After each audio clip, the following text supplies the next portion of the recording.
You're listening to an Airwave Media Podcast. Hello, and thanks for joining Revolution 250, where we look at events that took place 250 years ago this week. This is from the American Revolution Podcast, just a short bonus episode to remind you about important anniversaries from the Revolutionary War. This week, we remember the fall of Fort 96 in South Carolina. Now, the bulk of the fighting in 1775 took place in the North, but the South did see its share of fighting as well. On November 11th, two ships attacked the South Carolina ship, the Defiance, at Hog Point near Charleston. The South Carolina Patriots were fighting a two-front war at this point. They were dealing with the British Navy in Charleston Harbor, as well as Loyalist forces inland. The Loyalists were actively opposing the Patriots in the backcountry, including the area around Fort 96. Back in July, Loyalists seized the fort, and over the next few weeks and months, Fort 96 became a Loyalist center of power. Many of these Loyalists on the South Carolina frontier had good relations with the Cherokee. They would camp on Cherokee lands and even trade with the Cherokee. In late October, in an attempt to curry favor with the Cherokee and encourage them to remain neutral, the Patriots sent them 1,000 pounds of gunpowder and lead for making shot. Loyalists learned of the delivery and assumed the Patriots were attempting to arm the Cherokee and encourage the tribes to massacre the Loyalists.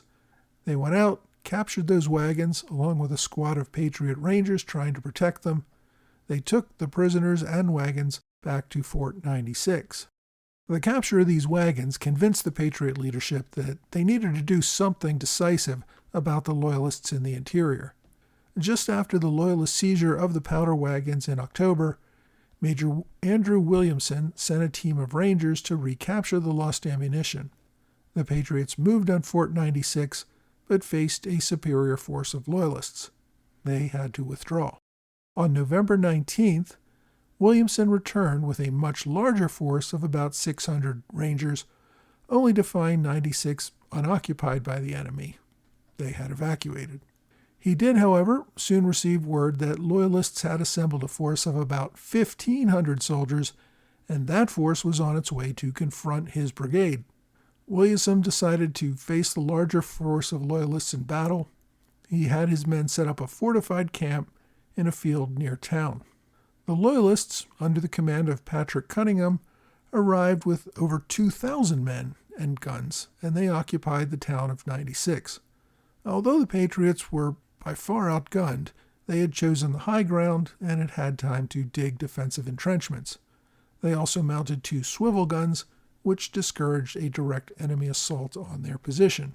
For 2 days, the two sides mostly took potshots at each other from their entrenched positions.